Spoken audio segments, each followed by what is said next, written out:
Este capítulo no hubiera sido posible sin el apoyo de nuestros mecenas en Patreon. Suscríbete en el link de la descripción.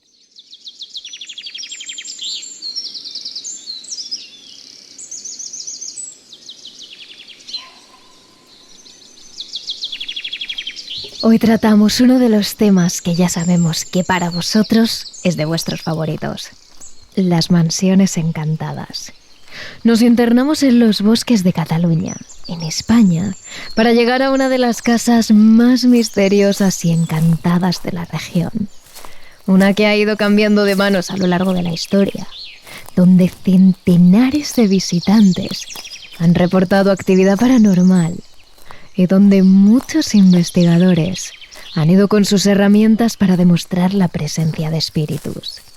Os hablamos del Can Busquet.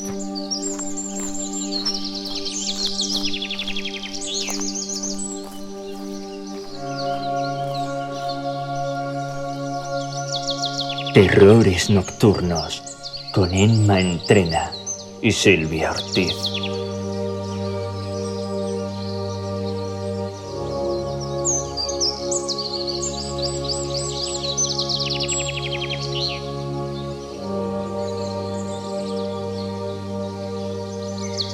En un lugar recóndito de la comarca de la Selva, a medio camino entre Santa Coloma de Farners, Sils y Vilobí d'Onyar, una red de pistas y caminos forestales llevan a Can Busquet, una masía, una mansión, que se esconde entre los árboles del bosque. Se trata de una mansión señorial de 3 pisos, construida en piedra blanca y ladrillo, de la que sobresale una especie de terraza hexagonal sostenida por columnas, con una arquitectura cuidada y lujosa que ahora es poco más que ruinas. De ella quedan las paredes de piedra, resistentes, pero no algunas de las terrazas hexagonales. Se ha perdido la pintura y los cristales de las ventanas son ahora huecos vacíos o están tapiados con piedra para evitar accidentes. Y el tejado, antes imponente, ahora está lleno de huecos. Ahora el lugar es prácticamente inaccesible, con la vegetación cubriendo prácticamente todo y el interior venido abajo. Un edificio ruinoso que solo nos evoca lo más macabro y tenebroso.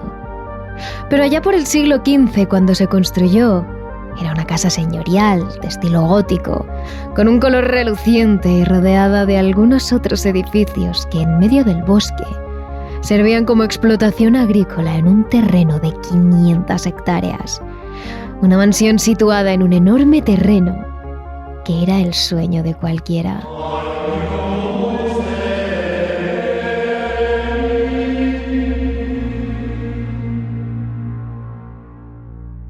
La historia de Can Busquet comienza en el año 1497, cuando la adquiere un monje de una orden religiosa llamada Miquel Sabater.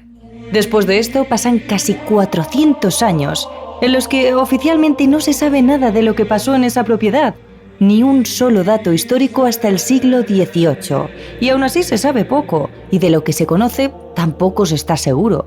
Las referencias son poco claras hasta finales del siglo XIX. Es entonces cuando un contable catalán llamado Rafael Baster y Llagostera, que por aquel entonces vive en Marsella, se le hace una oferta de trabajo para gestionar varios inmuebles en Cataluña. Por ello, acompañado de su mujer Victoria María de Robert, de familia noble y hermana de marqués, y acompañado también de sus hijos, deciden asentarse en la zona noble de Barcelona. Es una época de esplendor, en la que los hombres de negocios se reúnen en las salas de billar y fumadores, y las mujeres mientras toman el té en sus salones con largos vestidos que adornan y ponen la nota de color en las calles de Barcelona. Y por aquel entonces la moda era, ni más ni menos, que tener alguna casa del recreo. En ese momento entra el Can Busquet. No se sabe exactamente a quién pertenecía el caserío por entonces. Hay quien dice que era de un cineasta, otros cuentan que era de los padres de la propia María Victoria y otros que era una de las fincas de las que Baster llevaba la contabilidad. Fuera como fuese, lo cierto es que con el nuevo trabajo de Baster se podían permitir comprarla. Y el matrimonio acabó adquiriendo Can Busquet precisamente como una casa de recreo y de veraneo, como una forma de airearse de la bulliciosa ciudad de Barcelona, llena de carros, de moda, de hombres de negocios con altos sombreros y de muchas presas.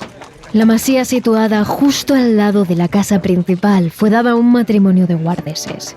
Ellos serían los encargados de vivir en esa construcción anexa al Can Busquets y de cuidarlo a la vez que vivían allí.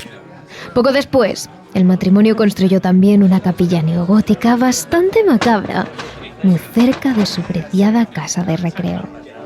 Poco a poco se hicieron algunas edificaciones anexas más, pero al final, la casa quedó como la conocemos ahora, completamente integrada en la vegetación y en la soledad del bosque. Eso sí, en esa señorial casa había un detalle que llamaba la atención: un escudo masónico.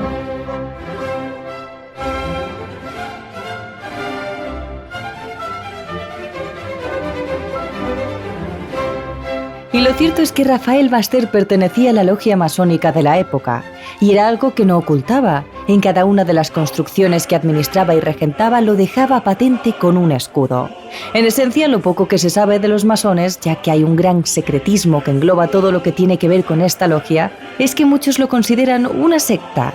Para entrar es necesario ser una persona de gran poder. Oficialmente dicen que su filosofía se basa en ser la mejor persona que puedan dentro de los límites éticos y morales. Pero las teorías más extendidas dicen que los masones son en realidad una secta de hombres poderosos que controlan el mundo desde sus despachos, con sus contactos, su dinero y colocando en el poder a algunos de ellos o alguna marioneta. Hay quienes incluso dicen que en los ritos de iniciación de los que nada se sabe, se celebran terribles rituales, pruebas físicas y que incluso el satanismo forma parte de estas fiestas. Pero, como decimos, son todo especulaciones. Lo que sí es cierto es que Basté pertenecía a una de estas logias masónicas. También es cierto que el pueblo catalán nunca llegó a odiarlo por ello. Los Basté tenían un gran número de personas trabajando a su servicio, como choferes, servicio de limpieza o jornaleros, y para que no tuvieran que desplazarse, construyeron una escuela a la que pudieran llevar a sus hijos casi sin moverse de los terrenos. Incluso se cuenta que las hijas del matrimonio, María y Victoria, ejercieron como maestras allí. Cuentan las historias que todo viajero que necesitara de cobijo o de alimento era bien recibido y sin ningún tipo de coste en la casa. Además, dotaron a la finca de todos los avances tecnológicos en la agricultura y la ganadería, por lo que sus trabajadores tenían que trabajar menos y menos físicamente. Canalización, establos, viviendas para los trabajadores. Por todo esto y más, la gran familia se ganó el cariño de quien los conocía. Sin embargo, la desgracia alcanzaría a la familia en 1918, cuando Victoria falleció. 4 años más tarde, en 1922, lo haría su marido. Y sorprendentemente ambos fueron enterrados en lugares diferentes. ¿Por qué? Nadie llegó a averiguar por qué un matrimonio que tanto se quiso en vida acabó por ser separado en la muerte, y mucho menos por qué Rafael Basté acabó tirado en una fosa común, lo que haría que cualquier espíritu se revolviera en su tumba. Por último, la casa pasó a manos de los hijos del matrimonio y más tarde a manos de un agricultor llamado Josep Busquet Castelà, el que le dio nombre hasta que finalmente la abandonó en los años 60. Desde entonces la casa ha permanecido abandonada, oculta entre el bosque catalán mientras el hierro se oxida, la piedra se cae y la construcción queda a merced del tiempo y de los elementos. Pero esta es solo la historia oficial. Como os imaginaréis, una casa tan señorial, en pleno bosque y tanto tiempo deshabitada, ha dado lugar a múltiples leyendas. Aquellos que conocen bien la finca dicen que estuvo rodeada por la tragedia desde el mismo momento en que fue comprada por aquel monje. Pero fue tocada sobre todo cuando la familia Basté ocupó la casa.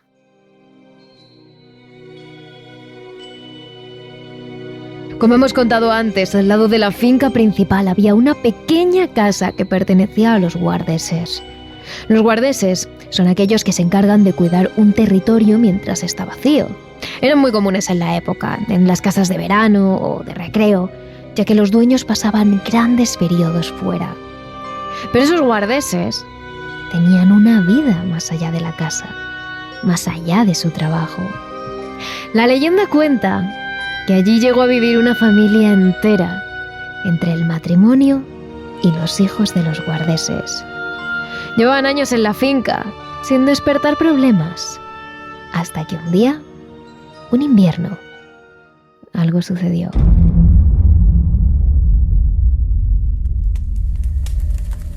Era plena noche, invierno. La luz mortecina de la luna era lo único que brillaba fuera. Dentro, la casa tenuemente iluminada guardaba una familia que ya había acabado su jornada laboral. Una madre que tejía, un padre que bebía en la mesa de la cocina y unos hijos ya mayores sentados en los sofás, leyendo entretenidos en sus quehaceres. Entonces, los golpes se oyeron fuera, en medio del bosque. La familia se asustó, pero por un momento pensó que serían solo los árboles, el viento entre las ramas, porque allí no solía pasar nadie. Era cierto que en verano la finca bullía de vida, pero ¿en invierno? Tranquilidad, estaban solos. O eso pensaban. Hasta que una figura negra emergió de la puerta principal de la casa, derribándola de una patada. Era indudablemente la figura de un hombre, bien vestido y con una boina de payés sobre su cabeza. Pero no llegaron a distinguir mucho más. El viento que golpeaba fuera apagó las luces del interior. Ante ellos, solo una figura de intensa negrura que les apuntaba con un arma. El padre cayó primero, con un disparo. Luego lo hicieron la madre y los hijos. Hasta que finalmente, en la casa solo quedó un reguero de cadáveres y una figura negra que abandonó la casa sin mediar más palabra. Algunas versiones dicen incluso que el asesino acabó matando a todos los animales domésticos y de granja de la casa, hasta que en ella no quedó ni una sola forma de vida. El motivo, nadie sabe mucho. Hay fuentes que apuntan a una disputa familiar. Otras que dicen que el padre era un jugador con deudas que debía mucho dinero a los prestamistas. Y algunos otros que la hija se había relacionado con quien no debía. El caso es que al final acabaron cayendo, uno detrás de otro, dejando en la casa una enorme cantidad de energías vengativas y quizás cantidad de espíritus sin descanso. Pero sin duda el elemento que más leyendas ha despertado ha sido la gran chimenea del salón de Can Busquets. Una estancia espectacular, con el suelo pulido, las vidrieras de colores y los mejores candiles de la época. La chimenea concretamente tiene una repisa, un gran fuego, y está decorada con un escudo y dos pequeñas esculturas. Dicen que en la época de los Basté, los ritos de iniciación de la logia masónica catalana se realizaban precisamente en la mansión Busquets. Y esa estancia normalmente apacible, llena de luz, de calor y de las típicas escenas hogareñas, se tornaba oscura y misteriosa. Entonces, el cabeza del clan de los Basté se enfundaba en su túnica negra y por allí iban desfilando de uno en uno los más importantes del panorama catalán para realizar sus ritos de iniciación y sus maldades. La casa se convertiría entonces en una horrible sala de tortura, con los árboles elevándose como agujas en el bosque y todos los miembros en círculo, iluminados únicamente por la luz de la chimenea, esperando su diversión. Entonces cogían a jóvenes pobres de la zona, por los que nadie iba a preguntar, y los metían en esos ritos con la promesa de dinero. Pero cuando ya estaban irremediablemente dentro de la casa, ponían al joven delante de la chimenea y él no sabía que esos serían sus últimos momentos. Entonces el líder de la secta cogía un cuchillo ritual y lo clavaba directamente sobre el corazón de la víctima, dejándola desangrarse sobre los adoquines del salón. Dicen que fueron muchos los jóvenes que murieron así ante esa chimenea sin posibilidad de escapar. Debido a todo el sufrimiento que se causó frente a esa chimenea, esta pequeña estructura esconde un secreto. La leyenda dice que si en las noches de luna llena te quedas mirando fijamente el interior, concentrándote en el fuego, este te lleva, cual Alicia en el País de las Maravillas, por un agujero interdimensional al mismísimo infierno. Y es curioso, ya que según las leyendas más populares de la zona, la puerta del infierno se situaría a menos de 6 kilómetros del Can Busquets, en Sils. Al final, ambas leyendas están extrañamente relacionadas. Ambas ven el infierno muy cerca de Can Busquets, conocida como la casa más encantada de Cataluña. Sin embargo, la mayor leyenda que rodea la casa tiene que ver con el roble que preside la entrada.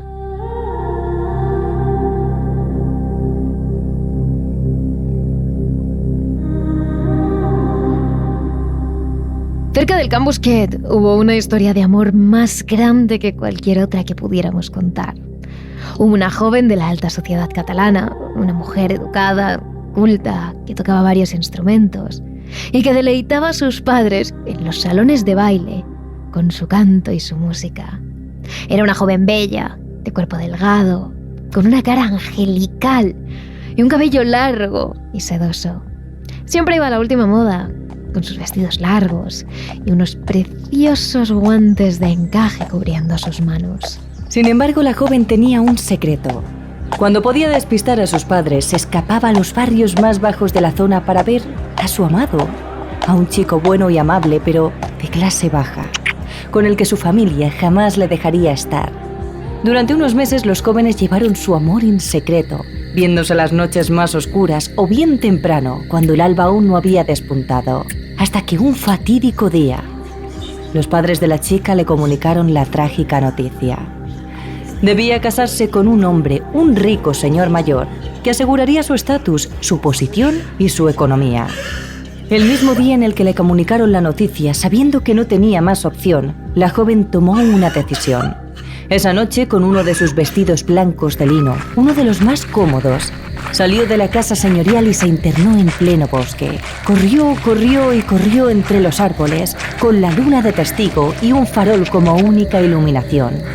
Tras una carrera desesperada que la dejó sudorosa y acalorada, llegó finalmente a su destino, Can Busquet, vacío en ese momento. La joven conocía los terrenos y también el roble que coronaba la entrada de la casa. Allí colgó una gruesa cuerda, se descalzó, se subió a un pequeño bordillo y puso la cuerda anudada tras su cuello. Sin mediar ni una palabra más, con la cara llena de lágrimas y la mente perdida en su amante, la joven saltó del bordillo y dejó que todo su peso colgara de la cuerda. Así, sin más, se ahorcó allí mismo, dejando que su cuerpo se balanceara en medio de la noche en el roble de Can Busquet.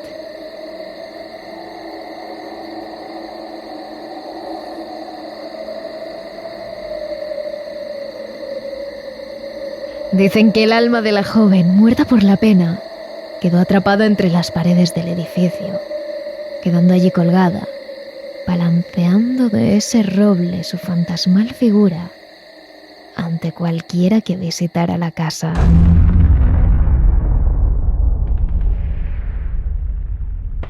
Hay algunas leyendas de épocas más recientes, como que durante la Guerra Civil, la masía se convirtió en un hospital de campaña para los soldados del frente, o que, después de eso, se convirtió en un orfanato para los niños que se habían quedado sin familia durante la guerra.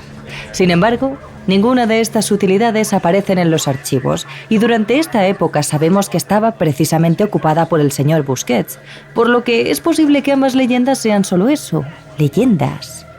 Lo que está claro es que Can Busquets ha sido una finca llena de intrigas, leyendas, sectas, muertes y dolor. Y todo eso se refleja en la energía de la casa y en los miles de espíritus que la pueblan. Y cualquiera que se acerque puede comprobarlo.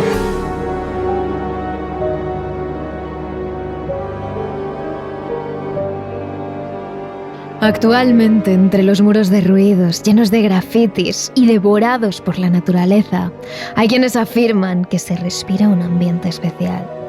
Es distinto, como una calma tensa en la que te sientes observado continuamente.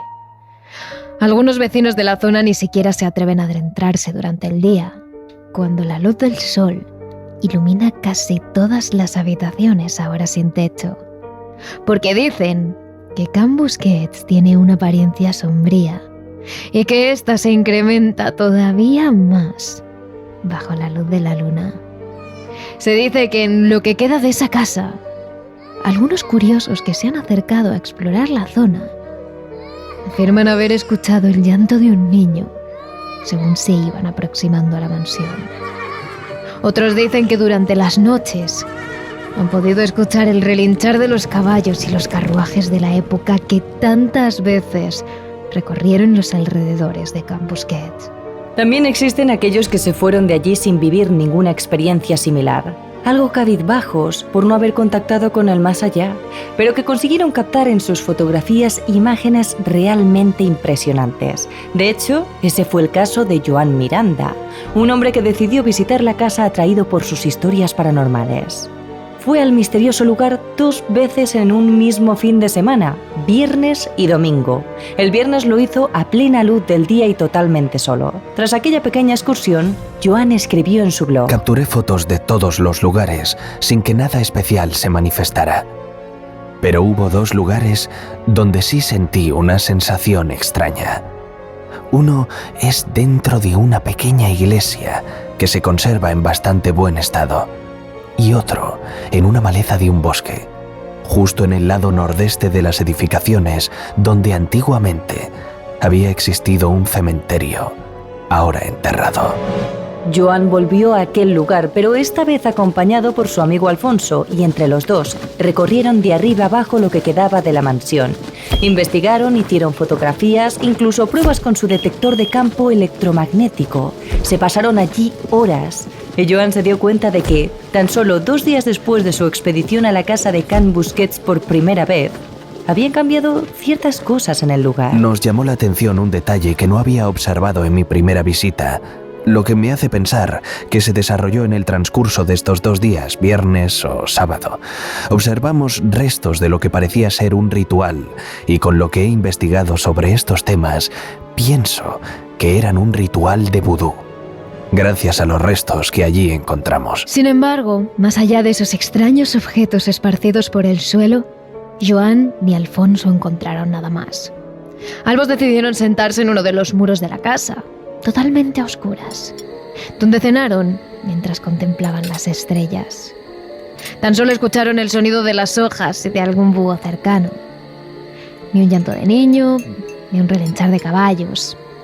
Nada de lo que se contaba de la casa. Pocas horas después, ambos se fueron con el carrete lleno de fotografías, pero ninguna experiencia paranormal que llevarse consigo. No fue hasta semanas más tarde cuando Joan finalmente decidió observar las fotos que hizo en Can Busquets.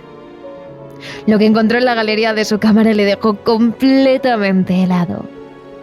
De 80 fotos, Joan asegura que 22 reflejan una actividad paranormal clara. Una de ellas, que describe detalladamente en su blog, es quizás la que más le impactó de todas. La foto a simple vista parece normal, aunque se distingue una forma de color de fuego y un punto pequeño lejano, casi imperceptible. Bien, ampliando dicha foto, la supuesta forma de color de fuego se convierte en un rayo que sale de un punto. Ese punto es la figura exacta de la típica representación de la muerte con la guadaña en el hombro. Se distingue la calavera e incluso un tono de los ojos sobre el negro de la foto, y en un tono más oscuro todavía, el contorno de la túnica que le llega hasta los pies. Imágenes que, como dice, no tendrá problema en enseñar a aquellos curiosos que tengáis ganas de ver esa extraña imagen que captó en el antiguo cementerio de Can Busquets.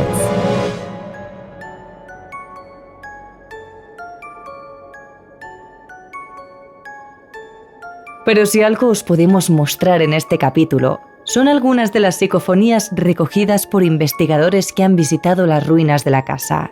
Audios donde se escuchan claramente las voces de lo que podrían ser aquellos que se quedaron atrapados allí. Concretamente, queremos enseñaros las psicofonías recogidas por el experto en transcomunicación instrumental e historiador, Tomás Ramírez, miembro del equipo de buscadores de fenomenología paranormal, grupo que ha estado investigando Can Busquets durante más de 5 años. Empezaremos con unas psicofonías grabadas la noche del 28 de marzo de 2014, donde se oye a varios hombres y mujeres conversar en un lugar donde sorprendentemente dejaron la grabadora sin nadie dentro.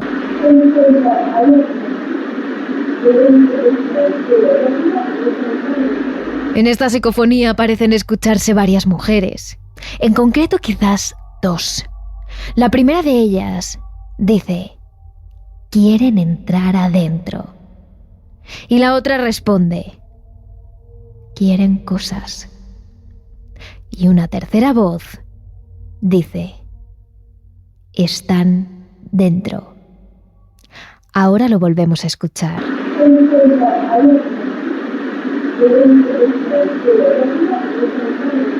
En la siguiente psicofonía se oye la voz de un hombre. Este dice: estate por él, por favor, corre. Y una mujer responde: está con nosotros. Por último, una tercera voz dice más bajo: está ahí. Lo escuchamos.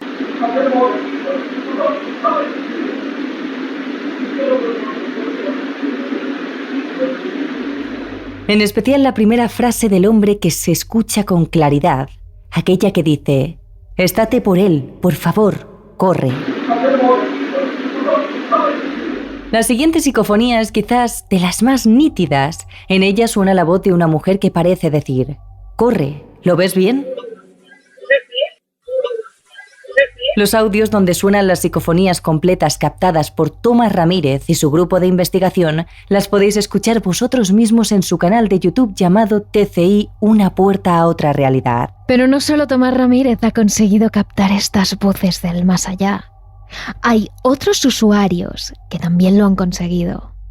Uno de ellos captó otra de las psicofonías más claras. En el momento en el que uno de los investigadores pregunta: ¿estás por aquí?, una voz susurra cerca de la grabadora: presente.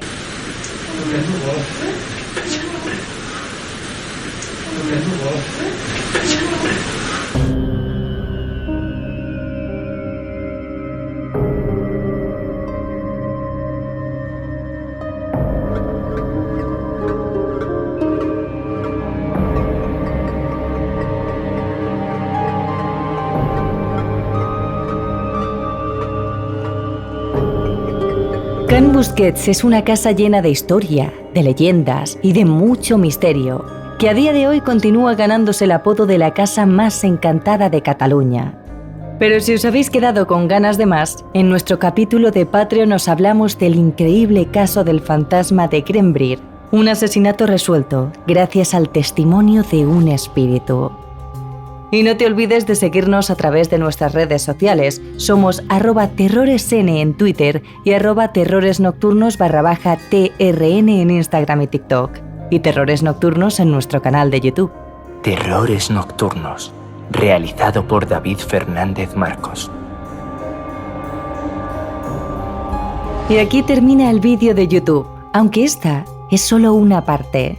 Si quieres escuchar el programa completo, visita nuestro podcast Terrores Nocturnos en Spotify, Google Podcasts, Apple Podcasts, iVoox o Spreaker. Disfruta de una buena dosis de misterio cada martes y si te quedas con ganas de más, conviértete en mecenas de Patreon para poder escuchar otro capítulo extra cada semana. Además de disfrutar de otras ventajas como directos, la elección de los temas de los que hablaremos, noticias anticipadas e ilustraciones exclusivas. Entra en la página de Patreon de Terrores Nocturnos y únete a esta gran familia de mecenas. ¿A qué esperas?